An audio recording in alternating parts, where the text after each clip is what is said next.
Oh, he's your bro? Mr. Cool, it's your bro now? I'm talking about in general, I'm not specifically addressing Mr. Kulik. Mr. Godler. I want to start by just running through some in-class examples. Probably should have done this last time when we finished so early. I forgot that I had these. So I'm just going to call on some peoples and ask you to answer some of these questions. So what I'm looking at is, it's in the OneNote here if you want to follow along. But it's up here on the screen too, so like whatever. You can read, you know. No big deal. This is an assignment. This is just to like do some check for understanding from what we did last time. I'll read the questions aloud also. I know it's far and, you know, like hard to see and all that jazz. Wait a little bit. All right, so here we have a data set. Gives information about 10 random U.S. residents from a recent census. First question, what is the population of this data set? Mia. I'm 33. That's incorrect. That's That's pretty loud. Wow. I'll let you wanna. Yeah, I can do it. Okay. American citizens. Great. Yeah. So, U.S. residents. Great. Yes. We should say residents rather than citizens. The census counts everybody, whether you're a citizen or not. Yeah. All you have to be is living here. That's correct. Part B says, what variables are being measured? Identifying each as either qualitative or quantitative. Lauren, can you give me one? Family members would be quantitative. Great. Quinn, give me another. Total income would be quantitative. Agreed. Colby, give me another. Okay, qualitative or quantitative? Quantitative. Quantitative is correct. Emerson, give me another. Qualitative or quantitative? You give me the variable and you tell me whether it's one or the other. State is quantitative. Good. Lucas, give me another. Wait, which one did you just say? You just say state. Marital status. Okay? Qualitative or quantitative? Qualitative. Good. Everybody get the idea? Yeah. I'm not sure if we did them all or not, but I think we did enough, right? Describe in a sentence the individual in the first row. Anthony, give me a go on that. First row? Yeah, the first row. What does that mean? Describe in a sentence the individual in the first row. The individual in the first row is from Kentucky. I know. Yep. Has 2 family members. She's 61 and she's married. Her total income is $21,000 and she spent 20 minutes. It takes 20 minutes to do it. Great. Basically, we just took all the information from the first row and turned it into a sentence, right? No big deal. Yeah. Part D says, based on the given data, what inferences could you make about the general U.S. population in regard to their gender and marital status? Are these good inferences to make about the population? Why or why not? Blake, you want to give us a go on this? Repeat that question. Yeah. Based on the given data, Yes. what inferences could you make about the general U.S. population in regards to their gender and marital status? Are these good inferences to make about the whole population? Why or why not? Females are more likely to be married. You're on the right track. You're not there, but you're on the right track. You could make it out of all So the males, like there's a high percentage compared to. So I would think about these as two separate things. You don't have to make them linked, right? So if you look at the gender column, what would you say about the gender of the U.S. population? What do you mean the gender of the U.S. There's more females than males. There's more females than males. How would I know that though? Because it counts. 6 of the 10 are female, right? And what would you say about, Yeah, obviously, I'm looking at the. and then what about their marital status? What can you say about that? More married than not married. Blake? Well, yeah, I mean, there's a higher likelihood that they're married than not married. Great, I guess you could say. yeah. Is everybody okay with how we made those inferences? Yeah. Are they good? They're okay. I mean, you can't assume for an entire They're population. educated guesses. Or educated, You can't make an inference about the entire population what's your grade from in this class? a limited sample size. So I want to be careful here, okay? The quality of your inference doesn't matter about whether it's right or wrong. It's about should this data allow you to say that about the population. Sure. Sure. Okay, does anybody feel otherwise? You gotta do feel. Because you should, I Henry. think it's hard to get a sample size of 10 people. Yeah, that's what I was trying to like. Yeah, that's probably the best answer. That you would probably say these are all garbage inferences because you're talking about taking a population of 10 Yeah. and inferring about a population of 300 plus million peoples. Probably a little small of a sample size to make that inference. Yeah. So again, whether that turns out to be right, is the majority of the US population female? Don't know. Maybe, couldn't say. Majority of the population married? Probably not, right? If you look at this 7 out of 10 being married, I doubt that. Why would that be garbage for the US population as a whole? Because kids. Kids aren't gonna be married, right? Majority of, I think, marriages end in divorce now. That is true. You know, like there's clearly not enough divorced people represented here, because you don't see that at all. Well, it says separate, that's different than divorce though, right, I think? I don't know what the definition on here is, but everybody get the idea? Yes. So is there like, There you go. is this like a, I have to think about it and justify my answer and explain it with words? Yeah. So, like I'm gonna look for, on the test or whatever, complete sentences, well thought out ideas, being able to express yourself, what you want to stay away from in a math classroom What does that are mean? pronouns. Don't say it. Write down what it is, Ooh, what's that? okay? It is wrong. What the heck was it, right? The inference was not good because the inference assumes blah, blah, blah, blah, blah. Say what it is. It's really difficult for me to grade if I don't know explicitly what you're talking about if I have to guess. Nicole? Will the inference be talking about like the whole chart, or would it just be talking about like the Well, this one was asking inferences specifically about gender and marital status, the question, and then asked about whether those would be good or bad. Okay, look at the next set of questions. In May 2010, the City of Los Angeles City Council voted to ban most travel and contacts with the state of Arizona to protest Arizona's new immigration enforcement law. The Los Angeles Times conducted an online poll that asked whether the City Council was right to pass a boycott of Arizona. The results showed that 96% of the 41,000 plus people in the sample said no. What type of sample did the Times use for this poll? Sam, can you tell us this?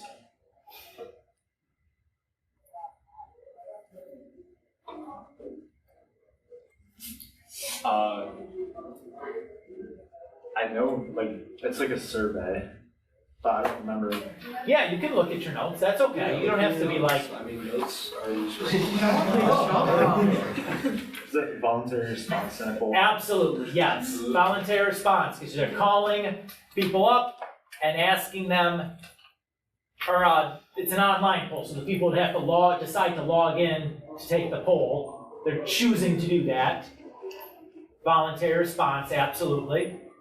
Okay, next person, explain how this sampling method could lead to bias in the poll results. Lucy. Because the only people who are going to respond to it probably have a strong opinion on other stuff. Excellent. And maybe not, probably not say the word only, but most likely. The people to respond to it are the ones that have a strong opinion one way or the other. Great. All right. Oops.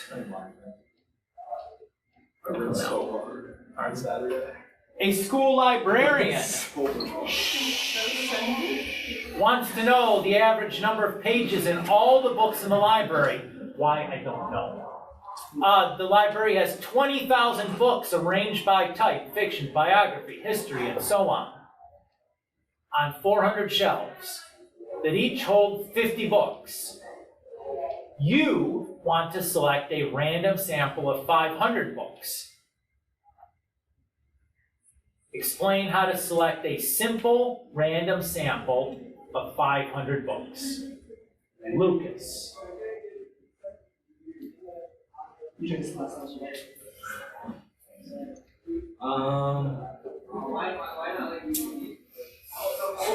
Please.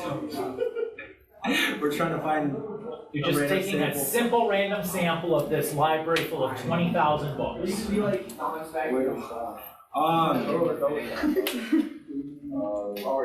Every single shelf.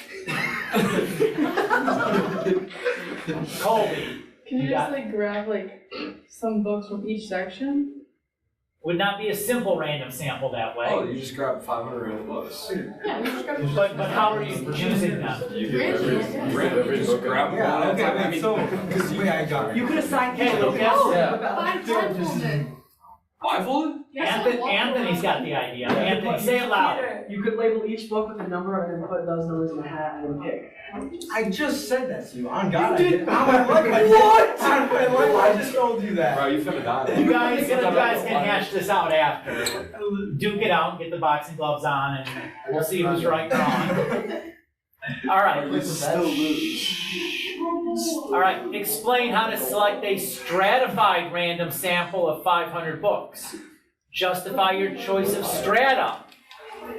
Why might the librarian want to choose a stratified random sample instead of using a simple random sample? What would the disadvantages be to the stratified random sample as opposed to a simple random sample? Let's see, who haven't I picked on yet? Maybe I can. Kevin? Oh, I'm gonna pick on you. So like, choose the 500 books proportional to the different types. So the strata makes sense to make those the types. Yeah. Absolutely. Okay. Why might that be preferential for the librarian? Because there's different types, so like it would be different. Right? Think about what you actually have to do this inside a library. We have to select the books. And what are books of the same type? How is that going to be advantageous? They're similar. They are located The same area. in the same shelf, probably even, right? Yeah. So it's pretty easy to grab like 5 random books here, 5 random books there. It requires way less walking back and forth across the library than it would if you did a simple random sample, right? Way simpler logistically. What would a disadvantage of doing a stratified random sample be? What possible disadvantage could you get? You want to go? I mean, Do it. Yeah, you still might get error in like the fact that of like how random it is. Like, you still might get like error. What do you mean by error? Like you still might get like a disproportionate amount of books compared to other. So you might get an over-representation of a type, of one, right? Yeah, one group. You're of taking books. 5 random of each type. Yeah, it's like Maybe there's only 10, math books, and there's 10,000 fiction books. But You yeah, only but took you get 5. all the books and you Yeah. blame it on the small group when it's really the overall group. Yeah. Right, yep. Henry, is that what you're gonna say? Yep, that's right on. I kind of thought that's where you were heading, but I had to pull that, get you to suss that That's out. what a I little meant, bit. it was just like, I wasn't on the train tracks, but like, Oh yeah. you kind of pulled. Like, shut up. You were on the train tracks, you're just driving your car on. No, the train was loaded up with everything, the train was loaded, you had to kind of get me going. You like derailed. Like, what are you saying? Alright, last question. Explain how to select a cluster sample of 500 books. Justify your choice of clusters. Why might the librarian want to choose a cluster instead of a simple random sample? What are the disadvantages of the cluster instead of a simple random sample? Jacob. Would you like divide the books into clusters like by shelves? Perfect. Your shelves are your clusters. Exactly right. And then you just pick random. And you pick randomly from each shelf. Yup. What's the advantage? It's fast. Not a lot of walking, right? You just shelf, grab a couple books, this shelf, grab a couple books. Pretty easy. What's the disadvantage?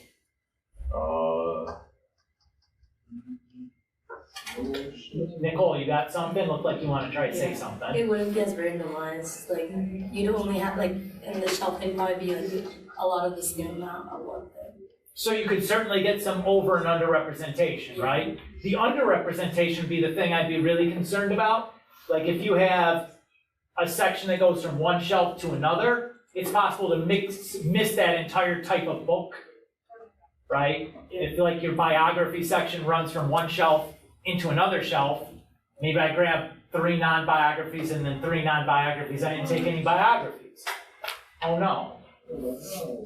Right, you overrepresent some and underrepresent another. But the under is probably the one I'd be really concerned about, is that small sections of books could be missed entirely. Everybody feel okay? Yeah. Again, these guys are all questions that don't require any calculation, right? You need to know the vocab, be able to think about it, think about physically doing it is often going to be account for the advantage or disadvantage. In section 2, we're going to be looking at graphing data. So this would be like a descriptive statistic. So we're looking at the graph and what that says about the data that we collected. So it's going to be about how to represent data with a graph, what are the different options, and then how to read those graphs to make inferences about it. So the first situation we're going to talk about are for discrete variables of the qualitative type. So remember, all qualitative variables are discrete because they're either the thing or they're not. You can't be like half orange. It's either the color orange or it's a different color. You can't be like half orange. It's either a size 8 or size 8.5 or a size 7.5. You can't be like a 7.25, right? Talking shoe size or something. So what you have here is, it looks like the format for some contemporary music stations, radio stations. So the table on the left is a frequency table because it gives you the raw count. So of the 13,838 total radio stations counted, 1,556 of them were adult contemporary. And then 1,196 were adult standards, and so on and so forth. Everybody okay reading that? Sure. The table next to it contains the same information, but it's a relative frequency table. What does relative mean? It's going to be like a percentage. So this is going to be the relative amount of this out of the whole. Okay, so where is the 11.2 coming from? It's 1,556 divided by the total 13,838. If I add up all of the relative frequencies, what percent should I get? 100. Notice I got 99.9 here. Why didn't it add up to 100? You only rounded. Because we rounded, and that that last tenth got lost in the rounding. Everybody okay? All right. So again, we have a variable, we have the values for that variable, we have the counts or the percentages, depending on whether it's a frequency table or a relative frequency table. Everybody's good? Frequency table means counts. Relative frequency is percents. Cool? No big deal, right? No biggie. No biggie. All right. Sometimes it's easier to display and analyze that distribution using something like a bar graph or a pie chart or something else. Everybody's so far so good? Yes. Okay, nothing new. So an example of a bar graph. Notice the x-axis is the variable, right? And the y-axis now is the count. Feel good? Now, that makes a lot of sense for a bar graph. Relative frequency, a bar graph makes a lot of sense for a frequency table. For a relative frequency table, a pie chart often makes a lot of sense because the whole pie is like 100%. So we're just taking slivers out of that to represent the percentages. Maybe easier to make a decision about what's going on there than from a bar graph when you're given relative frequencies. Everybody feel good? Yes. Things that we need to keep in mind to make sure our graphs are of good quality. So things that can cause to misrepresent your data. We want to avoid. So when you draw a bar graph, make sure your bars are approximately equally wide.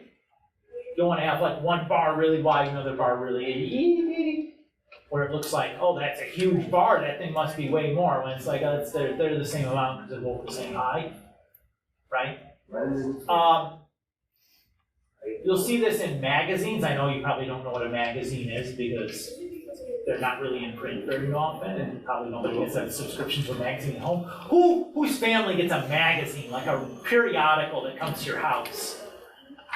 More than I would have suspected.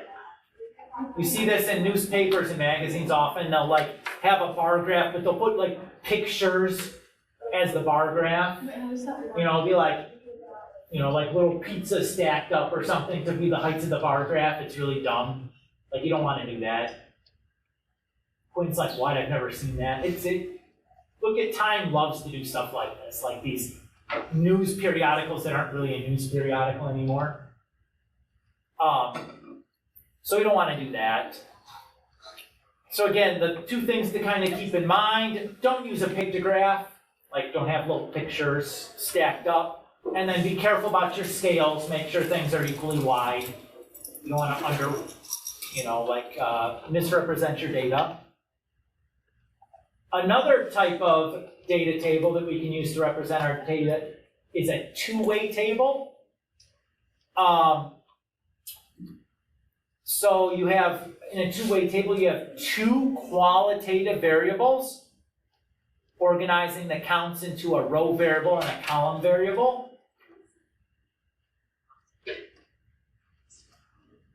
So if I look at this as an example of a two-way table, one variable, where's my mouse here? I can't believe I can't see this thing.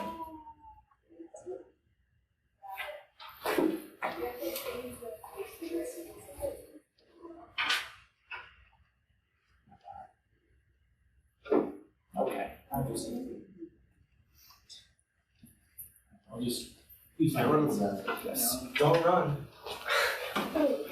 So one variable He's not coming on, dude. He can't. is represented here. What variable is this stuff? Qualitative. It's a qualitative, but what is the variable called? He's not. She is not. Young adults. Chance of getting rich. It's the chance of getting rich, right? The other variable is here. What is that variable? Gender, right? What is this column over here? Your counts, your total, right? Again, another count. So how many people have almost no chance? Oh, I'm sorry, almost no chance? 194 total. 195, can't figure out it. How many females are there? 2,607. 2,367. I said the wrong thing. You guys know what I meant, though. How many females are there with almost no chance? 96, right? Are you okay with how to read this table? Yeah, 23,600? Yes. Okay. We can move on. Oh, yes. What is our test gonna look like? Is it kind of just gonna ask like, how do you describe group discrete data? Or like what? There'll be like legit questions because we eventually get into like building graphs and stuff out of this. But it'll be like graphing and then talking about like what does this graph tell me? And So kind of just your understanding. there is not going to be like any computation in this chapter to speak of, like almost none. If that's what you're asking. Now, other times we're going to be using like grouped data. Grouped data. So if I have asking, like let's say we do a, want to look at the impact of tardies on grades. I'm going to survey everybody and get a count of your tardies, right? Right. Rather than recording tardies for like 0 and 1 and 2 and 3 and 4 and 5 and 115, I'll probably go like 0 to 3 and then 4 to 6 and 7 and more. Yes. Right? Like that's like grouping discrete data.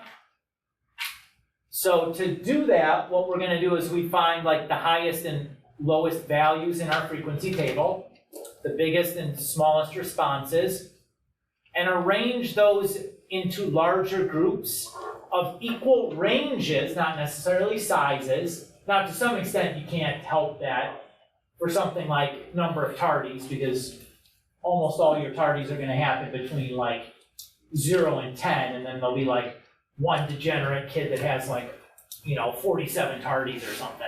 We all know him, that person. Him or them, her, could be hers.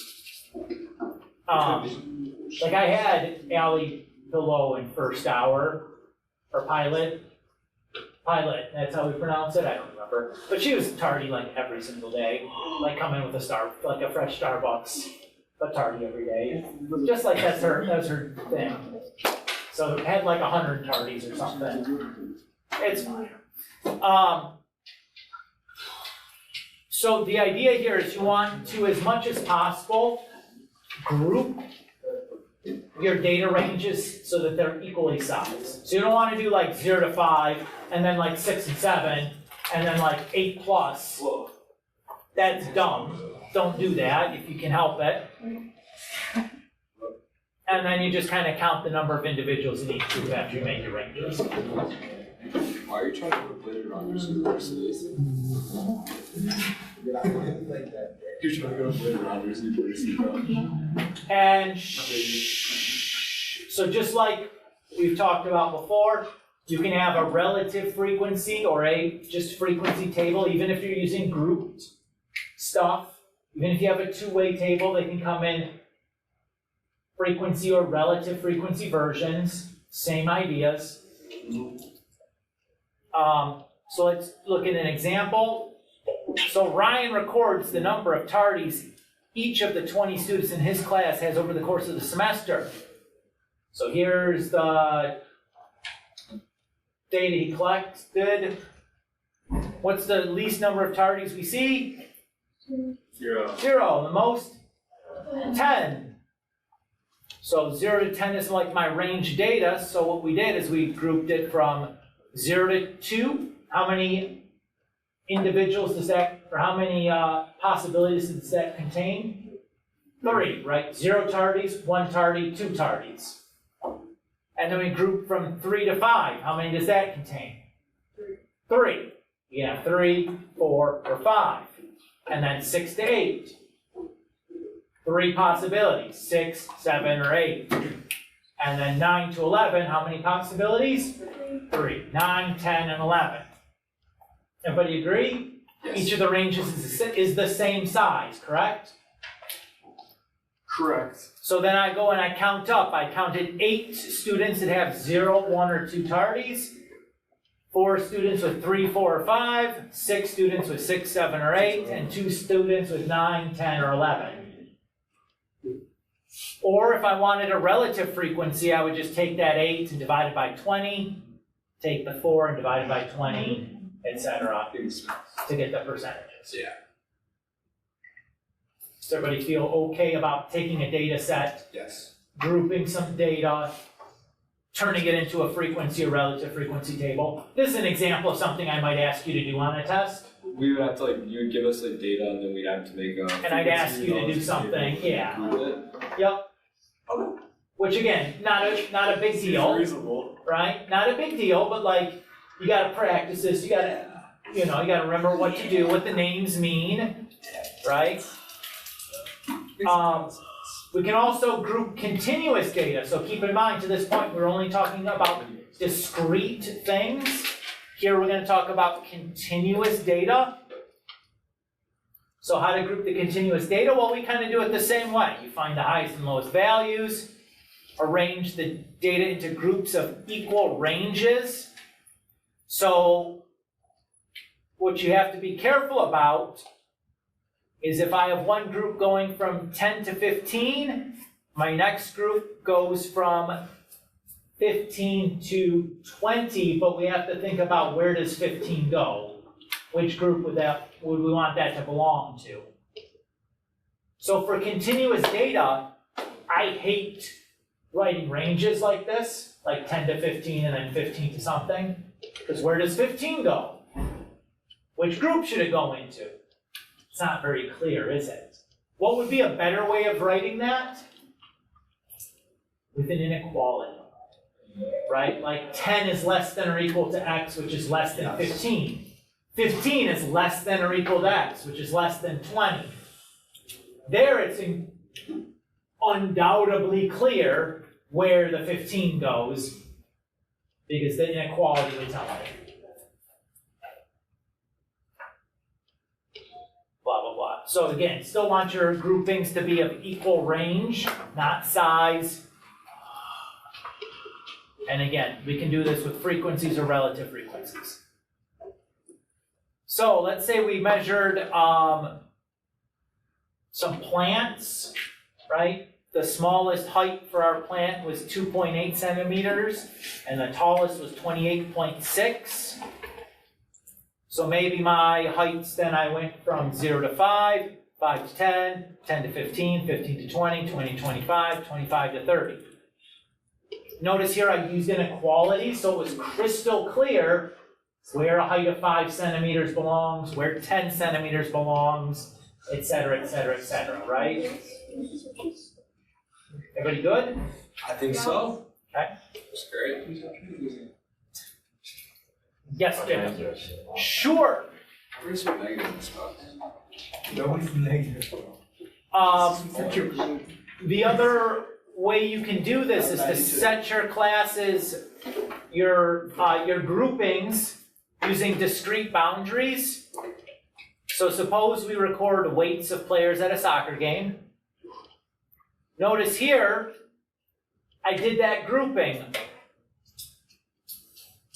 So I have 61 to 65, and then I start 66 to 70. Where does somebody that weighed 65.4 kilograms go? They go into the 61 to 65 category, because 65.4 should round down to 65. Where would someone that weighs 65.7 kilograms go? In the 66 to 70, right? Does everybody kind of see that? 7? Now, Yes. do you love this? I don't love doing it this way. I'd rather use an inequality, to be honest with you. But this is fine. It's clear. You have to think about it a little bit more about where does somebody between 65 and 66, which category do they belong in?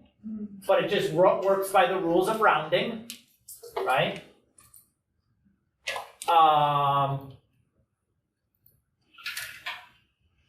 So again, important that you're paying attention to your boundaries.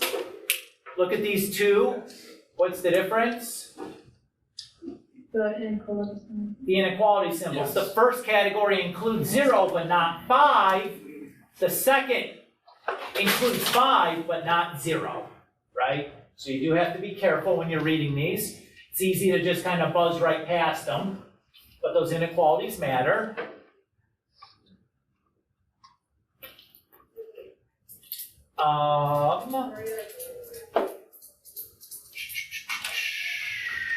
So one of the things that happens when I take individual data and I group it is I lose some of the specificity, right? I don't know what the actual values were for like these soccer players. I don't know their actual weights anymore if all I'm reporting is this table. The individual data, their actual weights was lost in the grouping process. Everybody can kind of see that? Yes. Okay. I'm going the wrong way. So what's going on? So this is.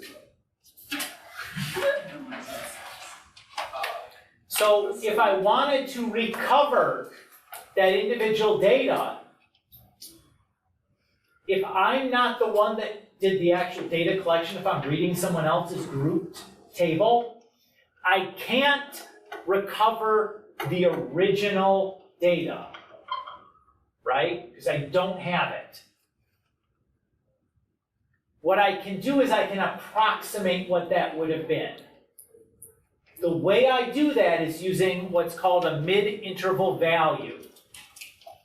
Everybody should pay attention right now because every year so many people screw this up, and it's not a difficult idea, it's not hard to do, but if you're kind of like going, yeah, I got it, you probably missed it. True. You know, like our unit conversion for volume, I think almost everybody screwed up on the quiz and then again on the test. It happens. This is me acknowledging that this is a place where like people are gonna screw this up, so I wanna make sure I talk about it. So the mid-interval value is the value that's exactly halfway between the upper and lower boundary for the class. So if I look at this example, what's the mid-interval value from 0 to 5? 2.5. 2.5, right? 5 plus 0 divided by 2. Between 5 and 10? 7.5, right? Everybody's okay? No big deal, right? Now, what I can do with this is I can approximate the mean by using that mid-interval value and the frequency. So how many 2.5s would I have in my calculation for mean? I have 5 of them. So I'd have 5 times 2.5. Plus, how many 7.5s would I have? 7. So I'd have plus 7 times 7.5. How many 12.5s would I have? 13. So I'd have 13 times 12.5 plus. And I go on, and I divide that whole thing by 40. 40, yeah, because Because there's 40 individuals. Please tell me. Is everybody okay? It's a total. So you remember for the test. Using the mid-interval value to calculate the mean historically is the most missed question on the next test. Yeah. Now, is that difficult to do what I just said? No, you just gotta remember what to do, right? It's like literally it's just a weighted average, right? Or the frequencies are the weights. So you add them together. So it'd be 2.5 times 5 So plus it's whatever 7.5 times 7 plus 12.5 times 13 plus all the way down and divide by 40. The total frequency. Got it.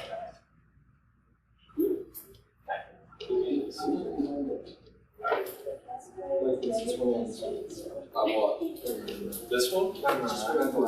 Yeah, it's a different path, so the total will be relevant. Oh, I know. That's So, Never mind. Yeah, 66? There you go. So what's it? Add one? what's the mid-interval value here for this one gonna be, Anthony? 63. Okay, how'd you get that? What's the middle? It's the. Is that wrong? No, it'll be 66. No. 63 is correct, but you have to be a little bit careful here because the boundary, 61 to 65, really is 60.5 to 65.5. Oh. So that width of that boundary is 5 units, not 4. Now you got the right answer, but if we ask for the width of that interval, it's 5 long, not 4. It's easy to kind of make a mistake there. Is everybody okay? Are you gonna do like one of each on the test? Very possibly. That sounds like a very possibly thing that would happen, yeah. Does this feel okay though so far, everybody? Yes. What do you mean? There you go. What are you doing there, bro? You're gone for a while. I mean, it was the standard length of time to use the bathroom, I think. He's missing out on class instruction, though. Oh my Like, Guys. Like, you're so concerned with everyone else. I'm so, like, You should be concerned about yourself. I'm really proud of you, how. Get it? yeah, I want the best for other people. Right, I understand. It's rare to find in the state. So don't you worry about yourself first. You're not It's by the way, what are you may I trying go to the to bathroom? We're timing you. You know, I'm We're just timing, I'm putting a stopwatch on. Not under 5 minutes, something. put a stopwatch on it. It's not gonna make me come back quicker. All right, so again, we've talked about how to do a mid-interval value, right? Not a big deal. What can we do with this? It allows us to do numeric calculations even though we don't have the raw individual data. So we talked just a moment ago about calculating the mean and how you would do that, right? I think we go and do that in detail later. Let's talk about some other types of graphs. Another type of graph that we can make is a histogram. This is the most common graph for a single quantitative variable. So again,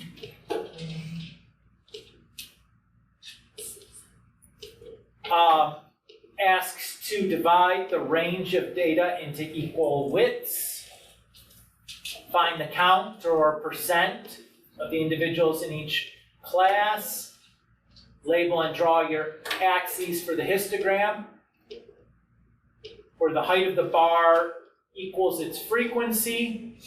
And here's the key, this is the most often, or the most common mistake students make when drawing their histogram, is the bars should touch unless there's a class with no individuals on it, in which case there's like a blank space for that bar. But your bars touch with a histogram. It's essentially a bar graph, but the bars touch. And the x-axis is not a qualitative label, but it's a range of data. Wait, yeah, I have that question for stats. So would it be like 60 to 64? Like That, yes, you could write it that way. We'll look at an example in a second. So let's say this is our grouped frequency table. So from 0 to less than 5, 5 to less than 10, 10 to less than 15, etc. So we have 50 total individuals. And this was, the percent of residents from each state who are born outside of the US. So my x-axis goes from 0 to 30. Each bar has a width of 5, right? So the first bar is going to go from 0 to 5 and will go up to 20. The next bar goes from 5 to 10 and goes up to 13. Notice the bars are touching here, right? Yeah. And then from 10 to 15, the bar goes up 9 and so on and so forth. Everybody feel cool with what you're looking at? Yeah. When we talk about, in the second semester, when we talk about integration with respect to calculus, this will come back and look just like something we do later, and that's not a coincidence. This looks like a Riemann integral, or Riemann sum. I know, that's a scary sounding phrase, isn't it? You know, what the devil is that? We'll find out together. It's not so bad. It's basically just adding rectangles.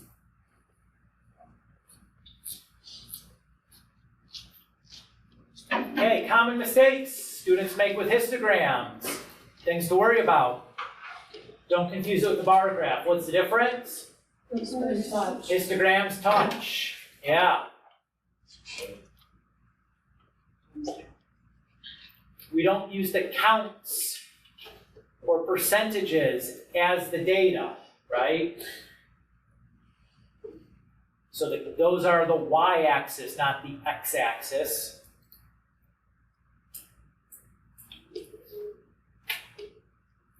And if I'm comparing two different distributions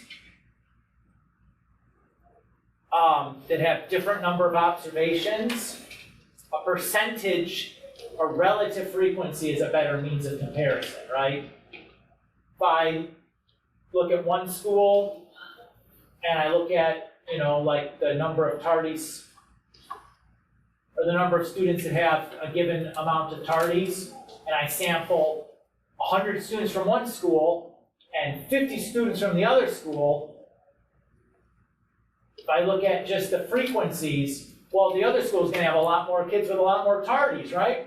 But just because I counted 100 people instead of 50, use a relative frequency and I bet the percentages work out to be pretty similar. Or a much better means of comparison. And while neatness helps, it doesn't necessarily mean it's a great, like a great graph, right? You can make mistakes even if it looks pretty.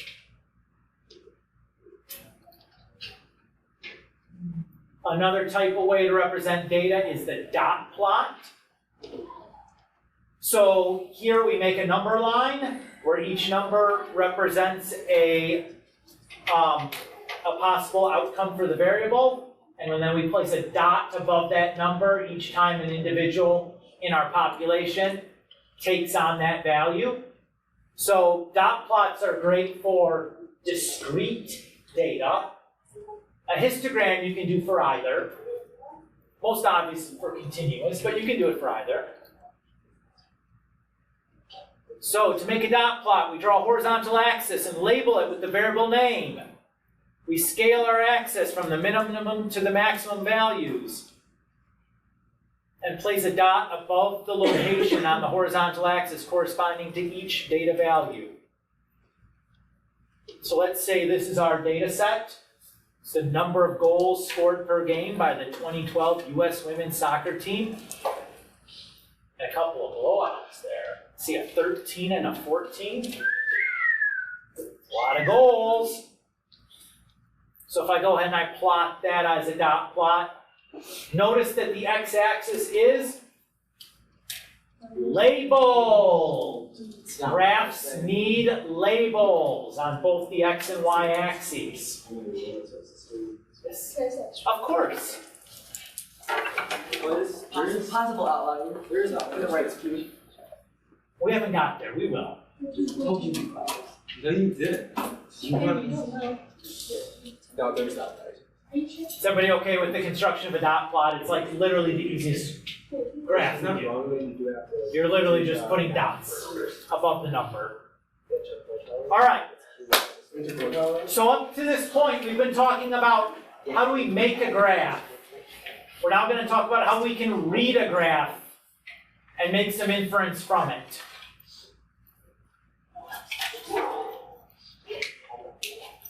So the idea here is we're looking for overall patterns or a departure from the overall pattern.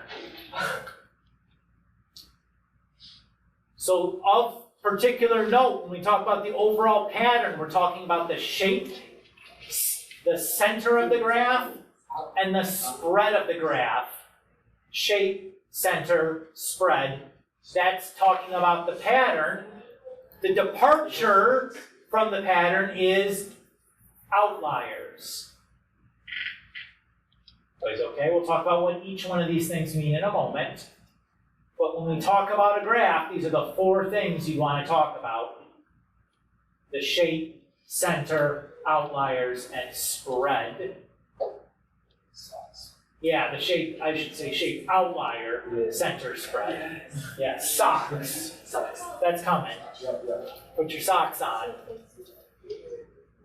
Socks is shape, outlier, center, spread. I'm going to use the term socks, and you are going to be asked to remember what the SOCS stands for. Okay, I will not ask you for the shape, center, outlier, spread. I'm just going to ask for the socks and let you do it. All right, so when we talk about shape, what we're talking about is looking for symmetry or skewness. So we say a distribution is symmetric if the left side and the right sides of the graph are approximately a mirror image of one another. A distribution is skewed to the right if the right side of the graph has a longer tail than the left side. So like if we go back to this thing, the center of my graph looks like it's around 3. That looks like where half the data is on one side of 3 and half the data is on the other. That is skewed right because the right side of the graph goes all the way out to 14 and covers 11, a range of 11. The left side of the graph just goes to 0 and contains a range of 2.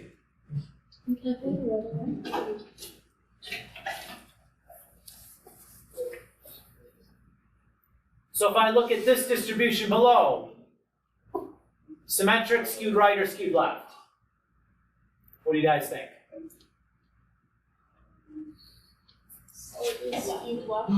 I'd say it's roughly symmetric. To me it looks like, yeah, maybe it's not really any wider on one side than the other. The middle looks like it's around 6.5 or something. There's about as much range on either side of it. Are you just saying normally that's symmetric? We say symmetric here. We're saving normal for when we talk about normal distributions, we haven't talked about that. Symmetric. I was just clarifying, right? Yep. What if I look at this one? What's this shape for the next one? Right skewed. Skewed right. Skewed right. Everybody agree? You see the data tailing off to the right? The right side is longer than the left. And what do you think this one is? Skewed left. Skewed left. Again, the center would be there somewhere around like 90. The left side is clearly much longer than the right side. Everybody's good?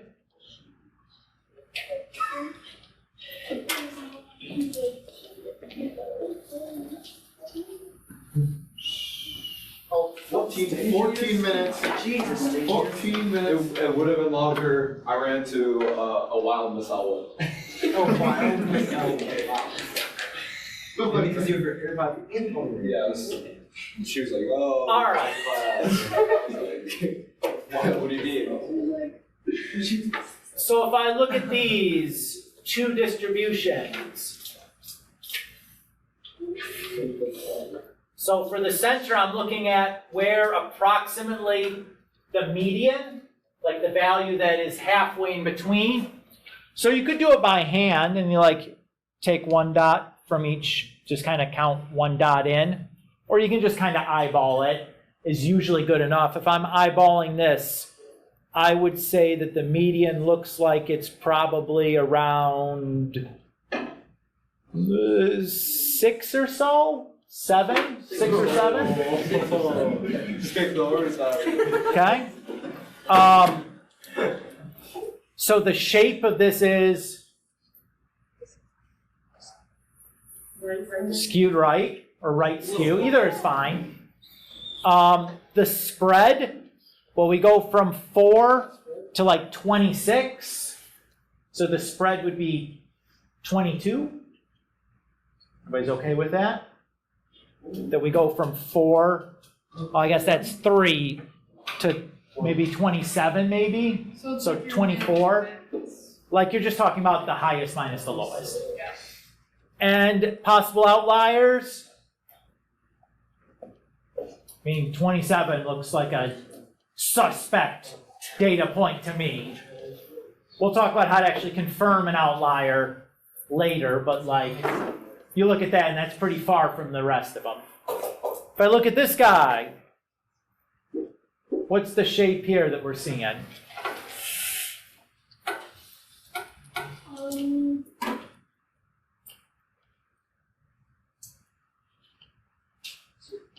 What's the normal one called? Symmetric. Symmetric. Yeah, this is roughly symmetric. Okay, the center appears to be 4. Yeah, probably at 4. Yeah. You know, or between 4 and 5, like whatever, close enough.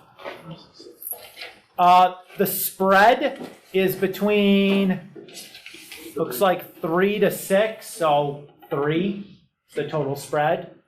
Any outliers here? No. Doesn't seem likely, right? Wait, what's not liar again?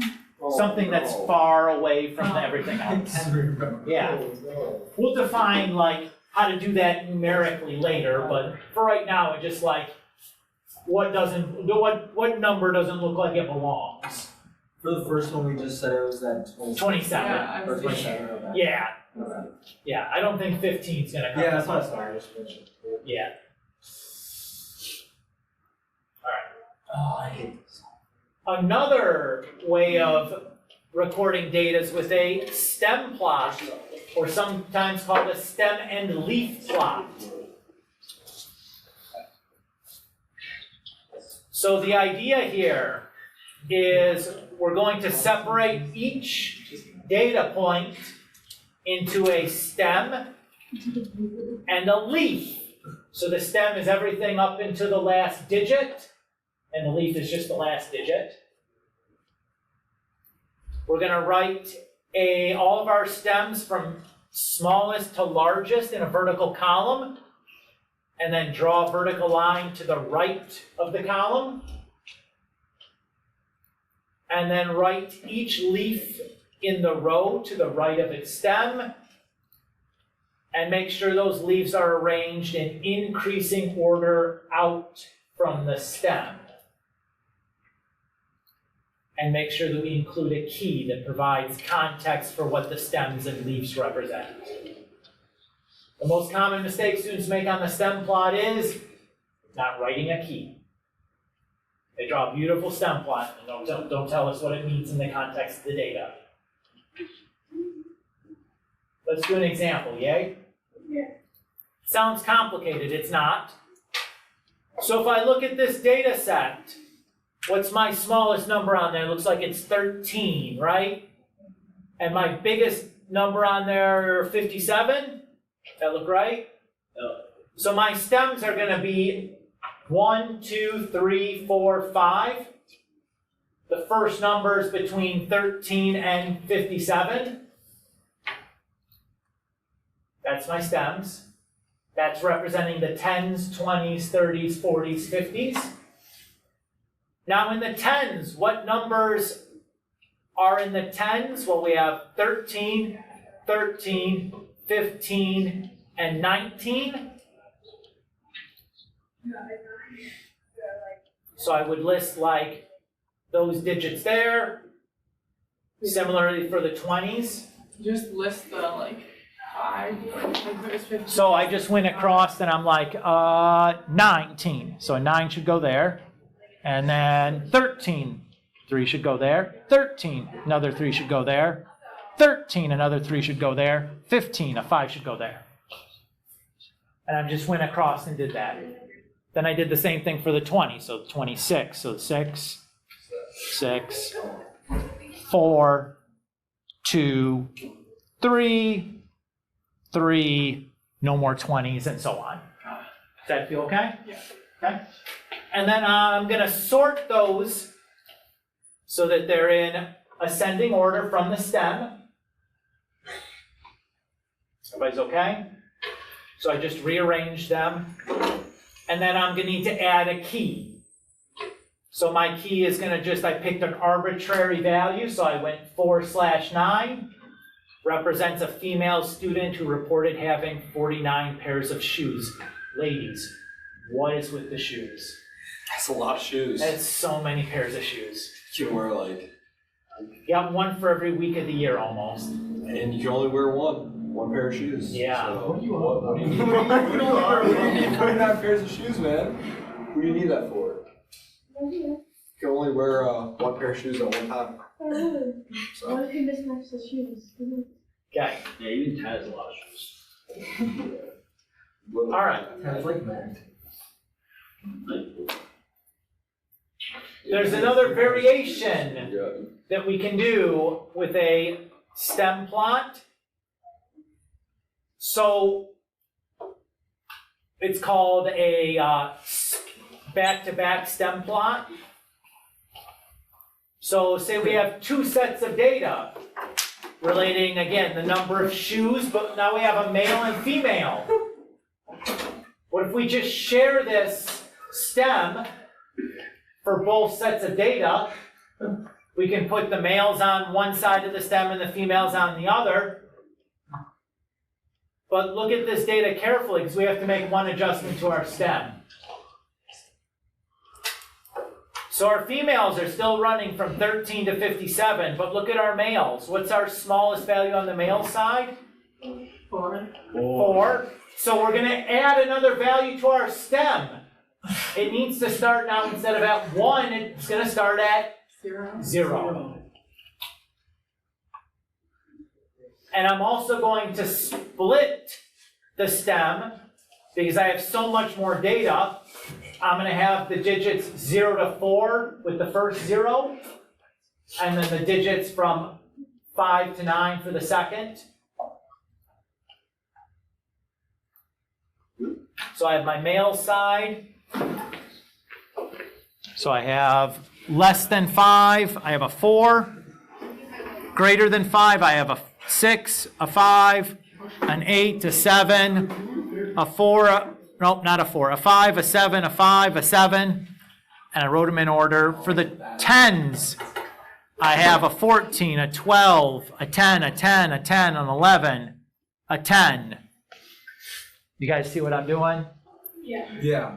So again, I'm just writing them where the leaf is 0 to 4 goes in the first slot, and then 5 to 9 in the second slot. And then I'm going to do the females on the other side. So I'm going to share one stem for 2 data sets. Is everybody okay there? Yes. But what am I missing still? Your key. The key.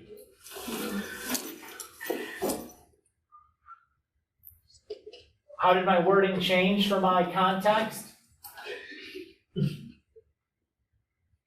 Instead of saying female student, this is now just a student, because I have both boys and girls in my data sets. Wait, so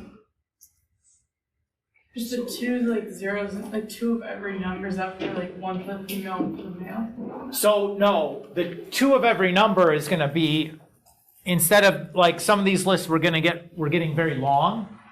So I'm just splitting half of the numbers between 0 and 10 into the stuff between 0 and less than 5, and then greater than 5 to 10. Got it. Is that? Yeah. So I'm just splitting them. So like the first one is for like 10 through 14, and then 15 through 19, and then 20 to 24, and then 25 to 29. When making the key on the test, we just use information from the chart. Yeah, you use the context of what this data is representing. Okay. Yeah, that's why we're talking about shoes here, because that's what this data was, about the number of shoes that people own. All right. Percentiles. You guys all took a PSAT, right? Yeah. You know what? You know how your grade on your PSAT is represented? Percentiles. A percentile rank, right? What percent of students did you score higher than for each section? So that is the percentile. So let's calculate the percentile here for Jenny. She got an 86 on her test. So if I'm counting, Jenny did better than 1, 2, 3, 4, 5, 6, 7, 8, 9, 10, 11, 12, 13, 14, 15, 16, 17, 18, 19, 21. So 21 is on top. And then there are 4 more, Jenny and then the 3 people that beat her, so out of 25. So my percentile rank would be 21 out of 25, or the 84th percentile. Is everybody okay with that? Easy to calculate, right? And just like you're scoring a test, what's the thing to remember? You don't count yourself.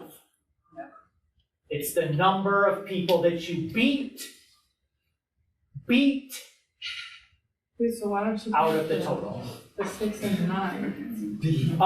Well, Jenny's the 86, and the 89 is higher than her, and the 90 is higher than her, and the 93 is higher than her. Oh. So we're only counting the people that she beat on the test.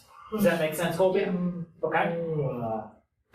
Everybody still feeling okay? Yes. Again, not difficult to do, but you gotta know what it means, right? Are you? Shut up. Just do me a favor. You okay? So, we're going to talk about next here a cumulative relative frequency graph. What did relative frequency mean again? Relative is a percentage. It's a percentage. If it's a cumulative relative frequency,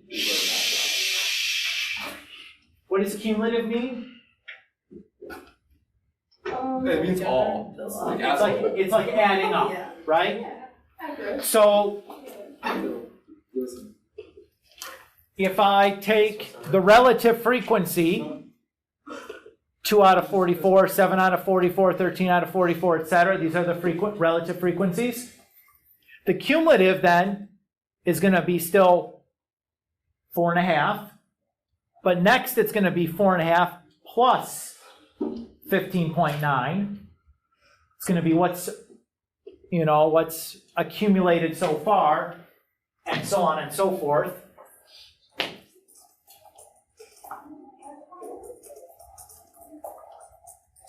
So you can still recover the relative frequencies from the cumulative frequencies, right? If I don't have this column, the difference between this would be the relative frequency here. The difference between those two would be the relative frequency here. And so on and so forth, right? Is that okay with everybody? Yeah. Yes. Again, is this difficult to do? Not really. You just find the percentages and add them up down the table. It's like a running total. But you got to remember what the vocab means, right? And now you're like, oh boy, we're starting to get overloaded with vocabs here. There's a lot of words in this particular chapter. I know, guys. So what you're looking at here is a cumulative relative frequency graph. Notice the shape is kind of S-shaped. So what you can do with the cumulative relative frequency graph is if I asked you to use this to determine how many president, or what percent of presidents were age 60 or younger at inauguration. I go to like 60 years old, and I just trace this up and trace this over, and I'd say, 78% or so. If there's grid lines on there, you could do a better job, but like, that's all you're doing. Or I could say 90% of presidents were what age or younger at inauguration. So I take like 90%, track it over, and track down, and maybe say 64 or older, or younger, I should say. Is everybody okay with using that? Yeah. So you can just track, depending on how the question's worded, you're just tracking X up to Y or Y down to X. Yeah? Again, very easy to do if you know what it's asking. Notice that a cumulative relative frequency graph contains percentages. A cumulative frequency graph has the count on the y-axis. You can do the same thing, get the same shaped graph. Everybody's okay? Whatever.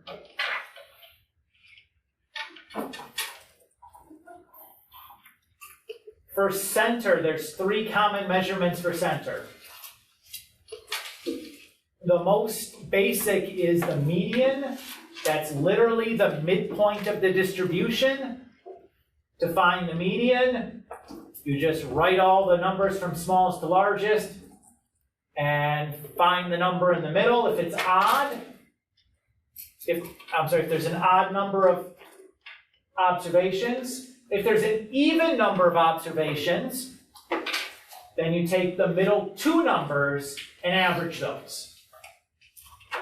Is everybody okay with medians? I think we do this in middle school math. I'm hoping you still kind of remember doing it. So let's take a look at this list. Yuckarooskies, right? That's a lot of things to put in order from smallest to largest. Next time in class, I'll show you how to do this with your calculator. The calculator will find the median for you automatically. Or if you need to sort your data, like you're making a stem and leaf plot, boy, it's helpful to have the data sorted. I'll show you how to do the calculator to sort your data from smallest to largest, or largest to smallest if you prefer that. So to find the median here, I wrote a stem and leaf graph because it just makes my life easier. And then I'm just going to count 1, 2, 3, 4, 5, 6, 7, 8, 9, and my middle 2 numbers are 20 and 25. So the median is just going to be the average of those 2 values, and that went faster than I wanted to. Would Danny and Anthony allowed to leave for soccer? I don't know. Are you supposed to? Yeah. Okay. Alright, thank you. I was making sure it's okay with you. Sure. Alright. Thank you. Hey, pizza, bro. Hey, DC, we got it. Hey, you got them? Give me one more down. I got you. Alright. Oh, I can't. Bye, Blaze. Alright, bye. Well, guys, The next thing we're going to talk about are quartiles. How many quartiles do you think there are? 4. That's a trick question. There's 5. What? 4 is 4. Why would they do that? There's Q0, Q1, Q2, Q3, and Q4. Ow! Oh, wow. So Q0 is just the minimum value in your distribution, right? Q2 is the median. Q4 is the maximum value in your distribution.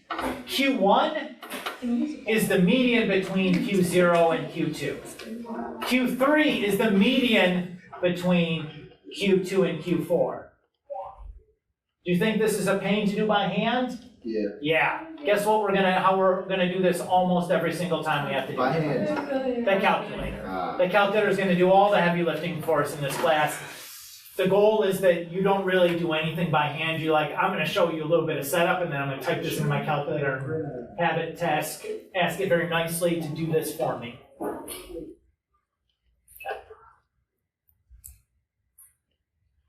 So it's also worth mentioning that quartiles also represent percentiles. Q0 is the, shockingly, 0th percentile. Q1, 1/4, is the 25th percentile. Q2, 2/4 is the 50th, and so on and so forth, right? Like, not surprising at all, Mr. Kulik. I would have been pretty pissed at you if it was something other than that. That 5 quartiles thing made me pretty angry. But after you said what they were, I'm like, all right, fine. I accept. It says, use the chart for the ages of presidents at inauguration to approximate the quartile ranks. So to do that, I'm going to find 25% on my cumulative relative frequency axis, maybe here. Track that over. And then track down, and maybe it's like 52-ish or something. Is everybody okay with what I did?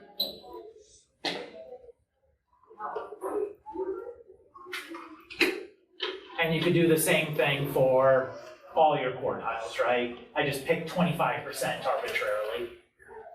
Because it didn't feel like there was a point that lived there, so you actually had to do the tracking. Questions on how I did that? Again, just reading one of these percentile graphs. What if instead of giving the cumulative relative frequency, we asked to do the same thing, but you just have the cumulative frequency instead of having percentages on the side? What would you do? Well, I would figure out what 25% of 44 is. Right? 25% of 44 is like 11. That's it. Right? There's 44 total. I don't even really need this.